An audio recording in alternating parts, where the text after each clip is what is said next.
Thank you very much, Andrei. And yeah, it's a pleasure to be with you, as I said early in the morning. And now we're turning more into academic from kind of very hardcore policy debate about a new law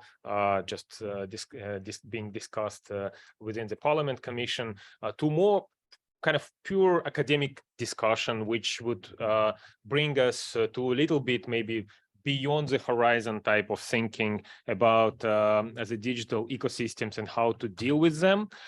This is a relatively preliminary outcomes, but already a bit matured. So we're kind of moving slowly but steadily into a mature stage of development of this project, but still don't take it as a final, results of the work. But this is preliminary outcome of the project we're doing together with Yelena Rovinskaya and institute, which is called International Institute for Applied Systems Analysis, which is based in Austria, nearby Vienna.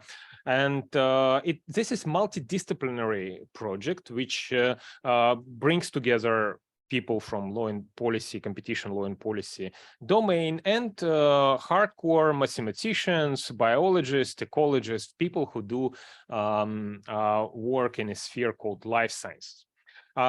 So don't judge it like as in a court, but more like in academic community. So that's because we're shifting from, as I said, policy discussion to academic debate.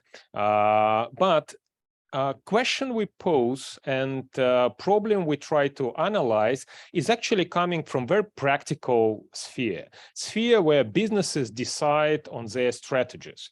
And as Honorable Chairman of the Commission, Jainat Sinha, mentioned earlier this day, businesses, they build their strategies according to understanding of real life, real world, specificity of the marketplace in digital economy. So they try to adapt their business strategies without kind of, formalistic narratives or formalistic frames they have to be bound to. So they try to be as effective as possible in the real world situation they find themselves. So, and this flexibility and adaptivity of the business is not all the time caught up, by the authorities, by the regulators, by the law creators or lawmakers. Yeah. And if we turn to business strategy thinking or business strategy planning, in the first instance, it would be like business reports, annual reports of the biggest digital companies here presented on the screen. You can see that all the businesses already for quite a while think about themselves in terms of ecosystem management. They think about themselves in terms of ecosystem building. Organization of ecosystem became an important part of basically their business strategy.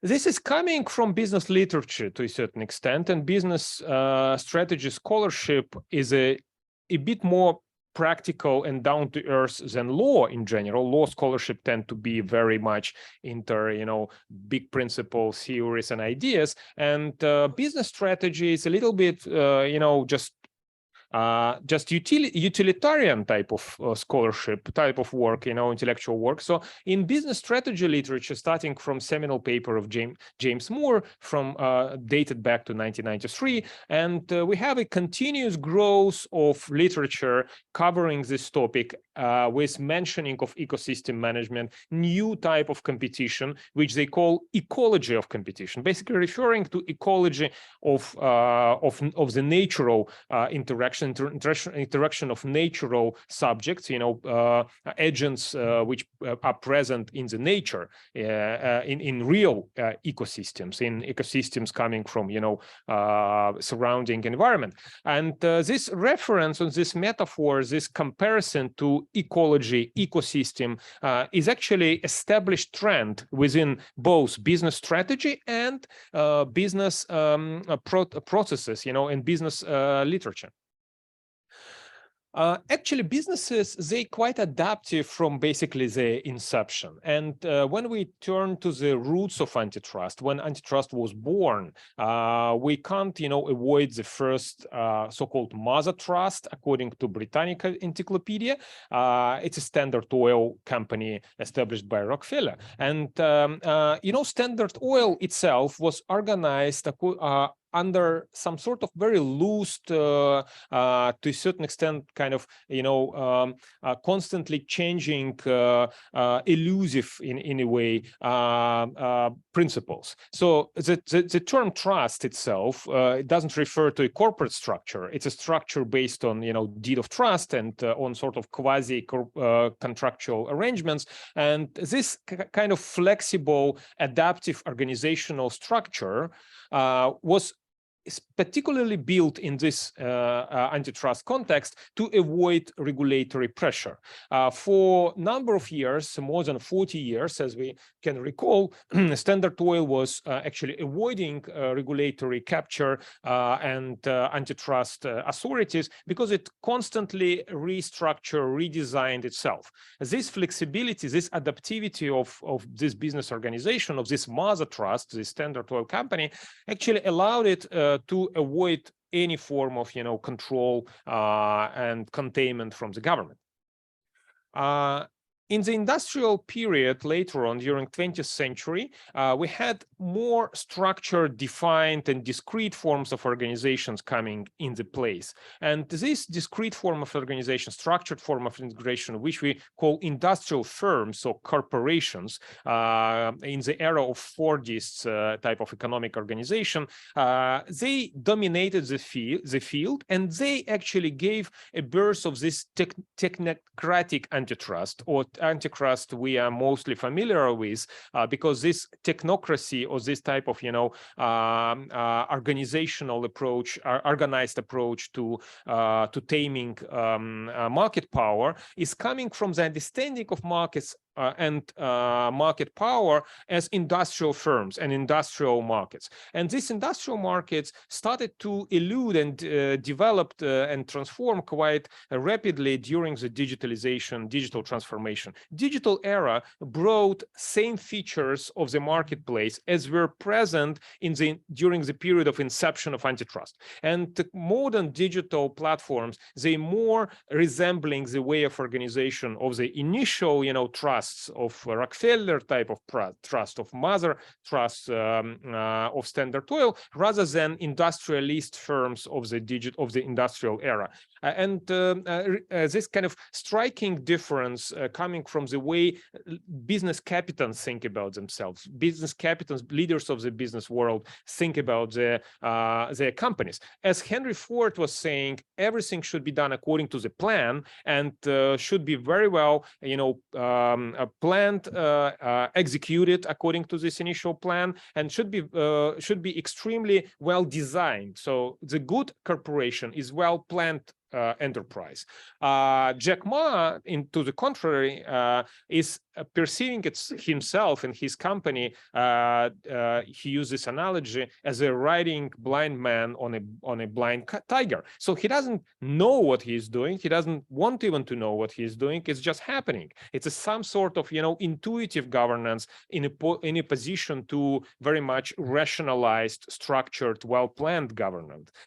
And that's why digital ecosystems, they more described in terms of agile, adaptive, dynamic, changing, constantly blurred boundaries, blurred characteristics, very difficult to catch them and to describe them properly.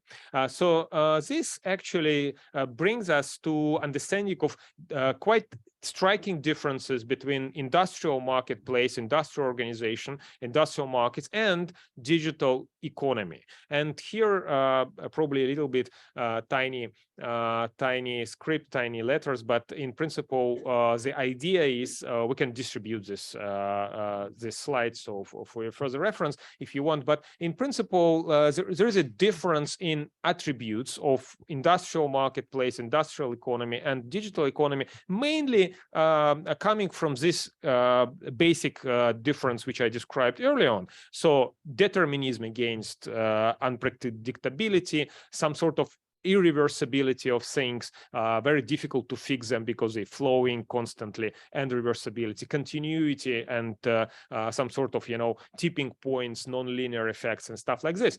So these characteristics, they're present in the literature. We try to classify them anyway. Oh, sorry. But the important feature, which is probably overarching kind of idea about digital ecosystems, that digital ecosystems, they develop somehow beyond the control of the organizers. In a way, they more resembling natural processes, organic processes like plants or microorganisms or forests or whatever, natural ecosystems, because they have inner energy which drives their growth and development. And this inner energy, it's not under control, or it's not like planned and executed by the organizers of these enterprises. So these enterprises develop themselves. They go through development more like natural organisms rather than machines. So the difference is more like this, machines against versus organisms. And we know this phenomena of digital economy, like prosumers, for instance, when consumers at the same time create a lot of values, becoming producers, this kind of blurred characteristics of economic agents. So economic agents became non-classical type of, subjects. It's difficult to characterize who are these people, who are these entities. Are they like producers? Are they consumers? Are they intermediaries? Who are they? I mean, they actually combine all the features of all of those, and to a certain extent. So boundaries become really blurred. And where is the wealth coming? Where is the value coming? How is it generated? That's a very big question. Very difficult to say. It's not anymore like classic Marxist, scheme where you have money, goods, money. Yeah, it's a more complicated, complex form of exchanges or network of exchanges. That's exactly what Parliamentary Commission was discussing when it was saying, like, where is the value? What is actually the value when we introduce value threshold or things like this? What is actually the value of digital economy? Where it is? How to identify it? How to measure it? And regulation, when it deals with this type of phenomena, when it deals with this type of, economic agents of new kind, it's caught, according to some of the scholars, and we sort of agree with them, in mechanistic trap, because regulations, both in competition sphere or other areas, were all created in a period of industrial organization, of industrial economy, and they treat the environment, the outer world, more like a mechanistic a mechanism, more like and that's why we call it capture in mechanistic trap, because they think about the outside world in a categories of machines, mechanisms, and industrial organizations, and that's quite contradicting to the current nature of digital economy, which is fluid in its nature. It's just avoiding these regulatory barriers established in this mechanistic manner. So regulators and regulation doesn't catch up to the changes of the marketplace, of the economy. It also leads, this type of mechanistic trap, to a fragmentation of the global digital economy. We see it in many instances when same kind of events approached from different angles by different authorities simultaneously. They try to capture a particular problem which is most, emblematic for the current, for the particular economic situation, national, regional, whatever. But in a way, missing the point how this global digital ecosystem operates, how this global digital ecosystem evolves. And it reminds me a little bit this story, actually Indian story coming from ancient Indian times, of 8 blind wise men, sages, who approach an elephant, and each of those, telling particular story of a part of the elephant he approached. One says it's like a rope, and because he touched the trunk, trunk. Sorry, another says it's like a pillar because of a leg. He can feel, yeah. And essentially, they miss an elephant in the room. I mean, authorities, competition authorities, and that's a bit a problematic story to in my mind, in my opinion, because it's not an understanding of how actual digital economy works. So what the two kind of set of issues coming from this fragmentation? One type of problem is that by missing the point, competition authorities address basically wrong problems. There's problems which do not heal the disease, which do not really help to make it socially, economically positive, the behavior of digital ecosystem. But another problem is that it's actually create sometimes perverse effects for digital economy, so digital platforms, because these digital platforms and digital ecosystem organizers, they understanding how the system works, they use a lot of strategic behavior, maneuvering, arbitrage, so that they can show that they solve the problem for the authorities, but actually by avoiding this type of decisions, even increase their market power rather than decrease it, rather than reduce influence of this monopolization of the marketplace. So what we suggest as a possible solution, so this was a problem setting type of part of the story. So one of the possible solutions is to be inspired of more cohesive or more holistic approach, which companies, governments, states, NGOs, academia embrace when they deal with the real global issue of climate change and basically degradation of natural environment. When we talk about climate change, we do agree immediately that it should be concerted action by all the states, all the actors basically involved.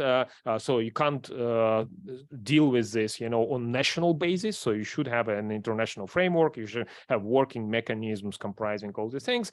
When we talk about climate change, we have targets, we have vision for tomorrow. Maybe, I mean, it's not that ambitious, but it's still like shared vision and shared understanding of the future and how we measure achievement of these goals. And when we talk about market environment in general, we agree that we have to act, as in this type of concert manner.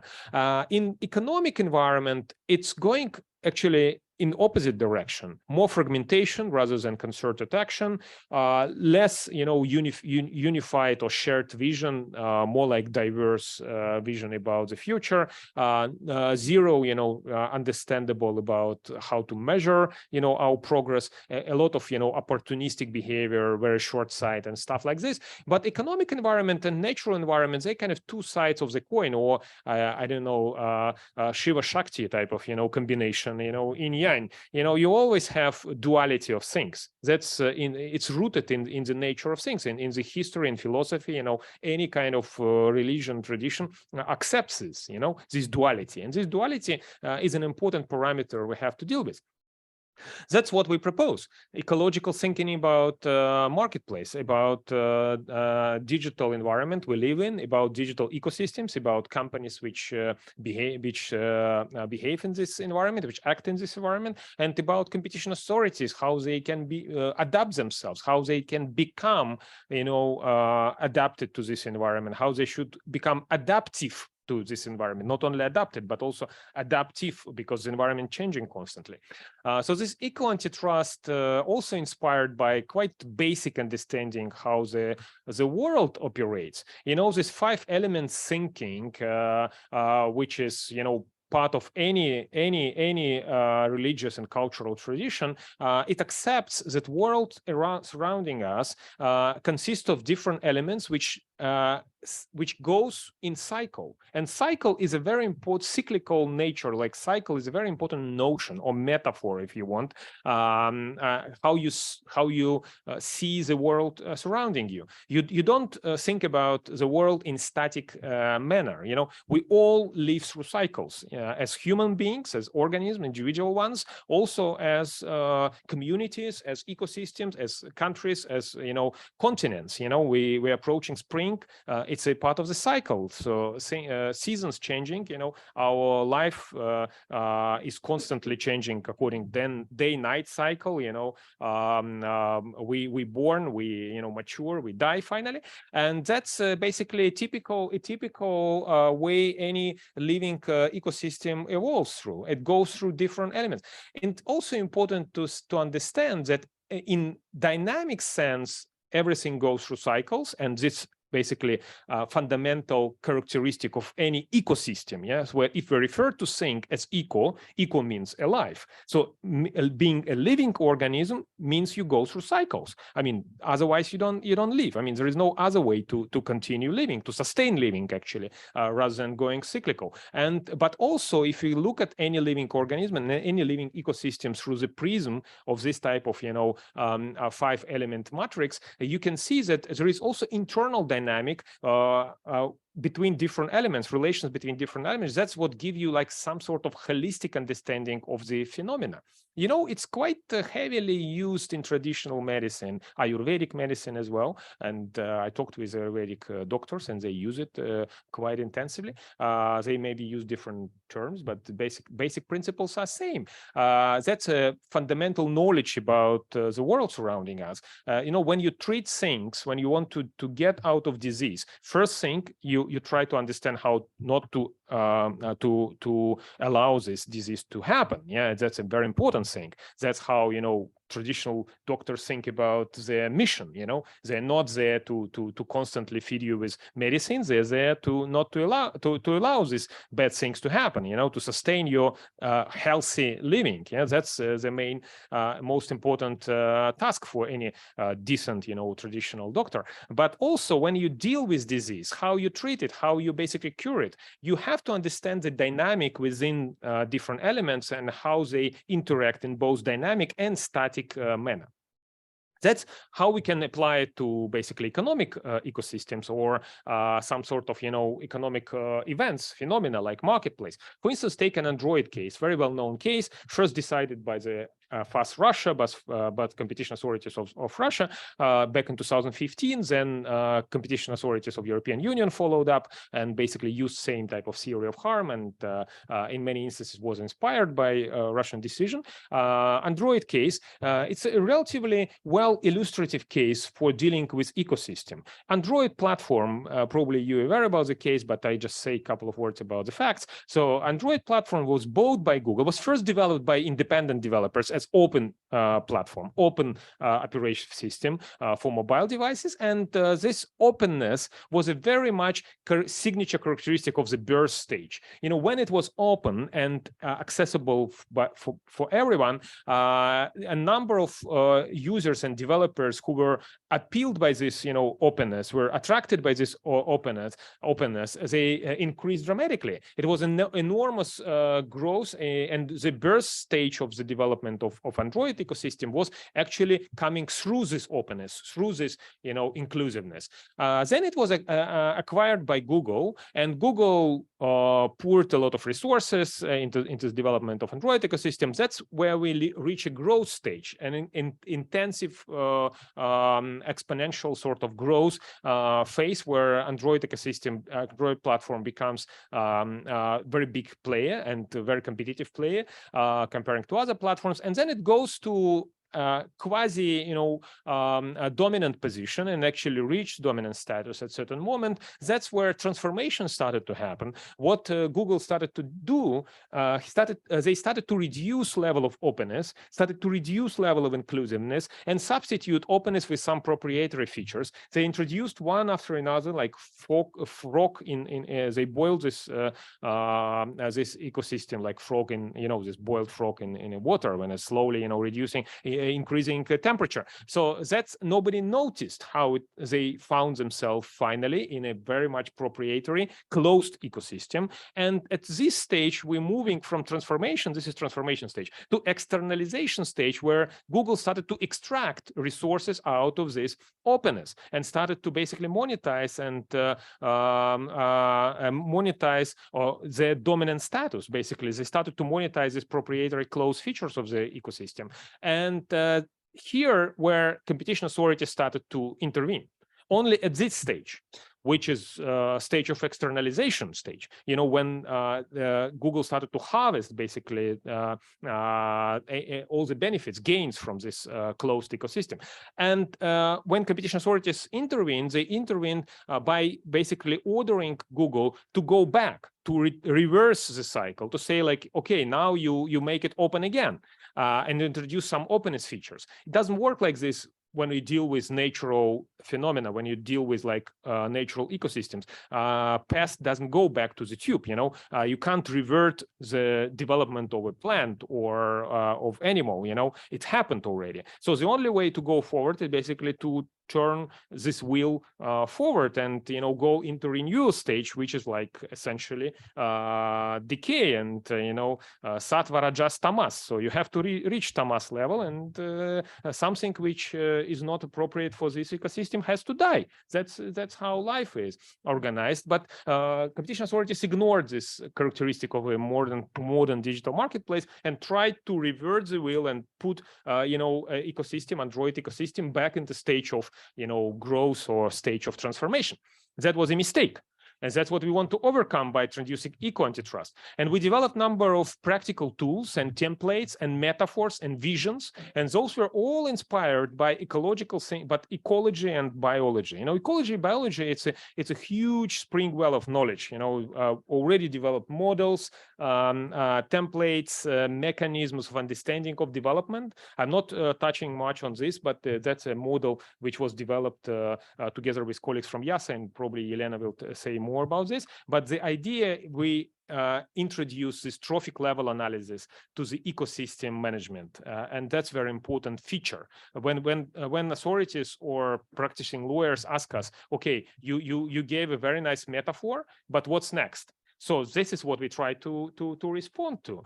We try to bring in some practically used or usable tools which can help authorities to find this middle way, you know, in between ex-ante tough, you know, rigid mechanistic regulation, or also industrial type, you know, mechanistic application of competition law in the post ex post, you know, manner. So M5 model is a new template for understanding how digital ecosystems works. It's a little bit too much text on this slide, but the idea is, as I said before, to structure the ecosystem around according to this, you know, different levels of interaction. As in ecology, you structure life of any ecosystem according to this so-called trophic levels, or form of interaction of different layers of ecological system, complex system. These implications, practical implications of this narrative or this approach, we can already see how they could be used in some of the cases which are happening now. You know, recent merger case between Google and Fitbit, which was decided, cleared by European Commission and other authorities in a very old school manner, I have to say. In a very cool old school, it's really striking to see how in 21st century, whatever, 2021, it was decided, I think, or 2022, authorities can think in this type of very rigid industrial type of, you know, manner when they define 28 narrowly defined markets, you know, for this merger, and then introduced remedies which would be applied to each of those 28 markets. And those remedies, they know they would never be applied by the digital ecosystems, but they have to suggest something. So implications of Ecoantitrust is that you create remedies which do heal the problem. And similar situation we see when competition authorities try to engage with this type of conversation, as CMA tried to engage in the ecosystem study, but companies, digital giants, they don't want to share data and describe the actual business model because they're scared. They don't know how the authorities can use this. And we see this Apple basically tried to tell the commission that they do not build any kind of, you know, ecosystem type of businesses. They just do subsidizing or whatever. And CMA say, okay, we don't see how you subsidize, we don't see how you work, so tell us more. They don't want to tell. And so there is no like common or shared vision between this type of interactive subjects. So this is a problem, and the solution we try to propose, as I said in the beginning, is to transform application of competition law into the digital ecosystem area, to the digital marketplace, to a more like adaptive ecological way of thinking. So transform authorities from essentially mechanics who repair and maintain, mechanisms, to the gardeners who cultivate, who breed, who basically guide the development of marketplace. So here I end my part, and I think Elena has hers. Yeah.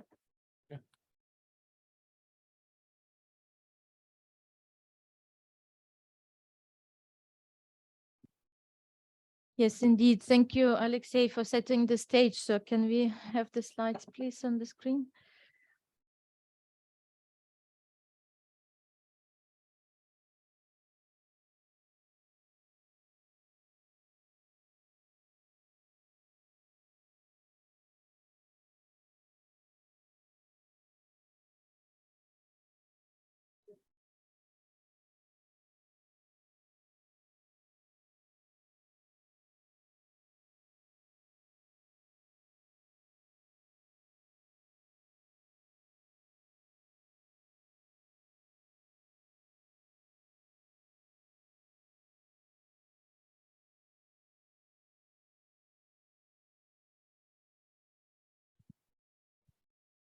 Yeah, let me continue and try to be brief. So time is running up, of course, and it's getting late. So I will continue to explain a little bit more concretely how this eco-antitrust approach could be applied to problems of antitrust of different level of concreteness and of different level of generality. So, and to start again, to highlight why again do we want to introduce this new approach, and that is very much resonating with what was extensively discussed in the first part of this meeting, and that is the fact that digital platform ecosystems in fact are very different kinds of businesses compared to traditional businesses. And how do we see that? We see it in many ways. For example, we notice that regardless their nature and sectors or businesses, industries in which they operate, they all are characterized by certain general properties or qualities such as flexibility, adaptability, reliance on self-organization, emergent complexity, and public value co-creation. So if you think about real ecosystems, so many of them you could immediately imagine how these properties indeed apply to those ecosystems. So to the digital ecosystem. So then what we observed, as Alexei already explained, is that in fact, those properties are really very important characteristics of natural ecosystems. And therefore, we would like to compare them more closely, going beyond James Moore, as all of you know, who coined the term ecosystem, more for a kind of superficial use of that metaphor. So it was a convenient way of calling such kind of networked businesses. However, once he coined it, even from the very inception of the terminology already back then, the idea was to apply some of the biological concepts, such as, for example, competition or interactions between predator and prey, and that was in the Moore's paper already back in early 90s, to explain the behavior of such businesses. However, what is missing, or what has been missing so far, is really the explanation and the basis for such comparison. So many authors already have come up with other concepts beyond ecosystems. Everybody knows the notion of keystone species, for keystone players in or members of the digital ecosystems, but in fact they come from the notion of keystone species in ecosystems, again introduced already about 20 years ago in the literature, and so on. So there are many examples how experts are actually trying to take advantage of biology and ecology, who indeed has, as Alexei already mentioned, a wealth of knowledge and a wealth of very vivid metaphors for other parts of this social and economic systems. however, the question is, why should we do that? So why should we use ecological foundations and not some others? And there is an answer to that, and there is a very deep answer to that, and it's important to understand this answer. And that is the fact that both of those systems, in fact, can be represented as so-called complex adaptive systems. And the theory of complex adaptive systems has been developed about 50 years ago, or started to be developed 50 years ago and has been developed since then. And that is a model, that is an abstract model of a multi-agent system who interact. So these multiple agents interact with each other. They make decisions in a decentralized way, so everyone can make their own decisions. They also learn from each other. That's a very important feature of complex adaptive systems. And most importantly, so when they observe other agents, and when they observe that these agents are more successful than the focal agent, then the focal agent can actually change their strategy. So it's a constant social learning process. And in fact, the social learning process can lead very quickly to the so-called S-curve transition curves from one state of the market to another. And tipping of markets was already discussed before. So we find that this complex adaptive system theory really is a good foundation, is a very appropriate foundation to explain why digital ecosystems, digital platform ecosystems, in fact, have a lot of similarities with natural ecosystems. So we could then make use of that further and suggest, as again Alexei already did, that we could apply ecological approach to understanding and regulating digital platform ecosystems. And one feature here also to keep in mind, and it's really fundamental to all the results and insights that I will show later, is that, and this was mentioned already also today many times, that the difference of this new business is that it heavily relies on innovation. It's not to say that other industries do not rely on innovation. Of course they do. But digital platform ecosystems rely on innovation much more, and so it's really a absolutely essential element for their success. And innovation is nothing else as this social learning process of a mutation process that I just described before. So how does innovation happen? Researchers or other experts, they try out different things, different ideas, different improvements of the existing methodology or existing technology or existing business strategy, and they learn from each other. They observe each other's behavior, they observe the success of each other, and they copy. They copy those which seem to be successful. And so this process at the very bottom of the system, so at the system where you have multiple agents that can do that, leads to so-called emergence of the macro level behaviors, where you have big companies emerging and leading to tipping of the market. So because innovation is so central to digital businesses, and because innovation is nothing else but trial and error process, so that makes the complex adaptive systems really an appropriate tool, an appropriate framework to actually analyze digital platform ecosystems. So what does this mean more concretely? So it may mean more concretely three things, which are also structured according to the level of generality and how abstract they are. So in the bottom of this diagram, you see adopt the ecological worldview when dealing with the digital platform context in general. So ecological worldview is something very essential. It drives many of our decisions. We may not realize that, but almost every time when we decide on something that is complex, we rely on our worldview about that complex matter. And in fact, different people, different decision makers can have very different worldviews about the same phenomenon. And then, of course, they use very different logic when they make decisions. So the worldview concept is very important. We often take it for granted. We often take it for granted that our worldview, for example, as again Alexei already alluded to, is strongly influenced by the mechanical metaphor. So we tend to think about life in the mechanical sense, meaning that if I change here, then the impact is here, and then I can predict the outcome. So this predictability, determinism, full information and so on. So there was on the table that Alexei showed before, are the characteristics of the mechanical worldview. And we don't notice that, but it strongly influences the way how we make decisions. There's a lot of empirical evidence that worldview defines heuristics with which we deal with complex adaptive systems. So the worldview is level number one. Level number two, what would mean if we adopted ecological approach, it would mean that we could transfer concepts and insights from ecology to the context of digital platform ecosystem. So now from the worldview, we talk about specific concepts. So experts, as I already said, have been already busy with that. So Moore proposed the ecosystem concept. He proposed the predator and prey model to describe dynamics of mergers, for example.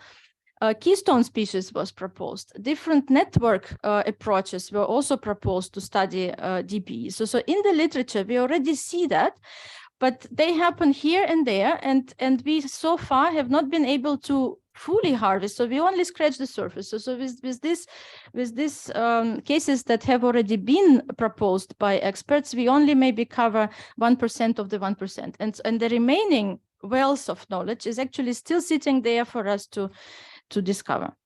And finally, of course, and that is the most applied, so we move from a very abstract and almost philosophical level to very concrete level. So on the top of this diagram, you see transfer of specific models and other analytical approaches from ecology to the DPE context. So here, this is about tools. This is about very specific models, indicators, different tools that one can use in computer models, for example, or one can use it in some other ways in order to support these heuristics which we use to make decisions. So adopting ecological approach means going through all these three levels, adopting all three levels, remembering that all these levels, of course, reinforce each other. So if you shift the worldview, of course, it's more likely that you will think about concepts to adopt. If you work with concepts, it will also force you to think about your more general concepts and so on. So they are all, of course, strongly interrelated. So in the remaining time of this presentation, I want to very quickly show two examples how this thinking could be realized in practice. So one has to do with metaphors, so with this more generic level. And I'll skip the general statements here because I want to show you something very concrete. So again, Alexei hinted at this, but I will develop it further. So what happens in ecology is that life can be organized according to some hierarchy. At the very low level of that hierarchy, at the bottom level, you find our genetic processes, so our genes and everything that has to do with our genetic structures, which are in constant process of mutation processing some of those mutations further to further generations. So that's the lowest level, which we call micro level. The next level is in biology is species. So they are composed or they are defined by these genetic structures. The next level would be ecosystems. And finally, the highest level will be biomes. So the entire environment where everyone lives. So in the same way, what we can do, we can transfer this hierarchy from ecology and biology to the context of digital platform ecosystems, and also introduce these four levels as follows. So at the equivalent or analogous to genes would be technologies and pieces of knowledge, including business strategies. This is where the innovation process happens. And that's the most important level here, because everything else builds on this level. So these processes at this level, which we call micro level, as I say, so they're in constant flux. So they are in constant dynamics, and they define then products, which are on the next level. Products combine in ecosystems, in digital platform ecosystems. And by products, of course, I mean also goods and services and all sorts of products that are being offered. And finally, you go to up the highest level, and that is the entire economy where all of this is embedded. So if one thinks about this structure, then one can also, and structure of agents, as I just explained, one can also think about interactions at each level. So at the level of, at the lowest level, at the level of technology and knowledge, you have innovation. This is where the key process happens, innovation. The second level happens complementarity of products sometimes. Sometimes it is value co-creation, sometimes it's competition, sometimes it's cooperation or co-opetition. So these are the processes on the second level. The third level going up are competition, but competition between ecosystems themselves. So not about individual products, but about ecosystems as a whole. Also mergers would be sitting there, and cartels. And finally, at the highest level is competition and cooperation among sectors and economies. So this is the largest, the highest level. So once we have this system, and of course, all levels again are interconnected as always. So I apologize that for the small font size, you surely cannot read any of the words, but I will read some of them for you. So how can one use that system? So the proposal is that if, for example, you would like to think of a merger review and how to organize this merger review. So currently, as far as I know, I'm not an expert, but from what I know, the focus is very much on relevant markets. And we already heard also in Alexei's presentation that in some cases, there is really a multitude of markets that is defined, and they are defined somehow very specifically, and then they can be many, and then one has to somehow review what happens to each of these markets, and most likely one misses the forest behind the trees in doing so. So an alternative approach would be to look at this through the lens of this structure and say, who are the relevant agents, not the relevant markets, but the relevant agents at the level 1, at the level 2, 3, and 4. And who are the relevant, or what are the relevant processes also at the level 1, 2, 3, and 4. And then see through this diagram that you cannot read. So once we can map all of this, so you map the relevant agents at each level. So for example, I don't know if there is a pointer, no. So, but you can see at the, for example, the green bubble up there. So there you would put agents of level 1. Then you would put agents of level 2 and so on, and processes. And then you would look for influence relationships between those. You would ask yourself how agent from level 1, which is, for example, consumer base and database of one of the companies that, the company that merges with the other one, how does it affect some of the processes? For example, how does it affect the innovation? And so on. And through this kind of chain influences, you could build such a so-called complex system that would describe likely impacts that one can expect based on, for example, in this case, a proposed merger. So assessment like this would give you a more holistic view that could give you an idea how or what the outcome of the merger could be, both in short term and also in long term.